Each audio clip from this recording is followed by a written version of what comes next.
So what's going on, folks? Yeah, it's been a long time coming. Just want to tell you guys a little bit about myself.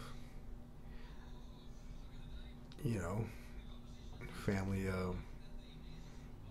consists of my dad, my mom. I had an older brother, my two older sisters, another brother, and myself. My oldest brother, never met him. Passed away when he was 9 due to starvation. When my family was part of the concentration camp in Cambodia during the Khmer Rouge era, and you know, my folks went through a lot of stuff, man. They told me a lot of stories, but they're true stories. It's real facts, man. A lot of folks got killed. A lot of our own people killing our own people. That's what the world was back then. And intimidation, slaughtering their own kind is what was power to them. It wasn't about money. It wasn't about politics. Some folks just felt that the government was being wealthy and being greedy and taking everything for themselves. So Pol Pot and his group of folks came through the city and just took over. And they were able to chase King Sihanouk out of Cambodia, and that's what she wrote. Concentration camp was a mass genocide. A lot of Cambodian folks, went through a lot of hell. And every time I sit down and talk to my parents about it, my mom's cry like all the time, man. Just endless crying.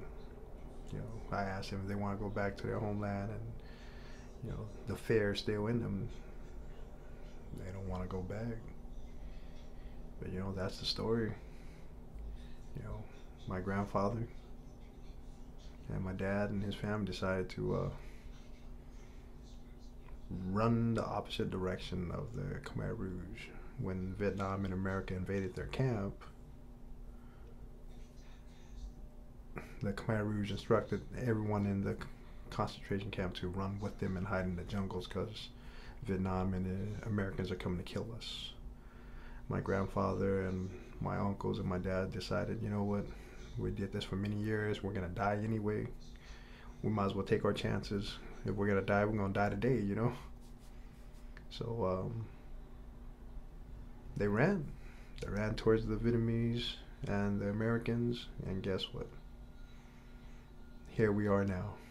They take them to a nice camp in Thailand where they gave my grandfather a chance to pick on a map either the United States of America or Australia or Canada.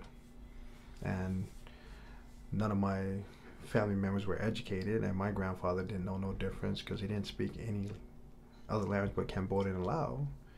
He just knew that land was what everybody wanted, and the United States on the map looked like the biggest piece of land. So he decided to go with the United States of America, and here we are, 1980, airborne, on the plane, my mom pregnant with me, on the plane, arriving to America. We got lucky. They flew us to this beautiful place called sunny San Diego.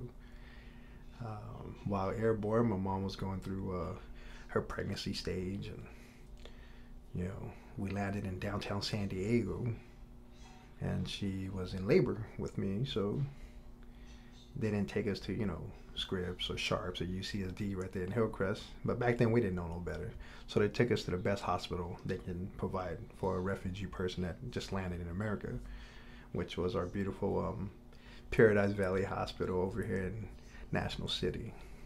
And till this day, Paradise Valley Hospital is still there. But it was great.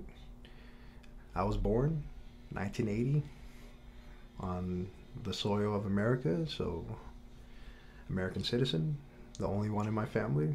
Everybody else is residents, alien, green card holders. And that's where my life started. here we are, San Diego.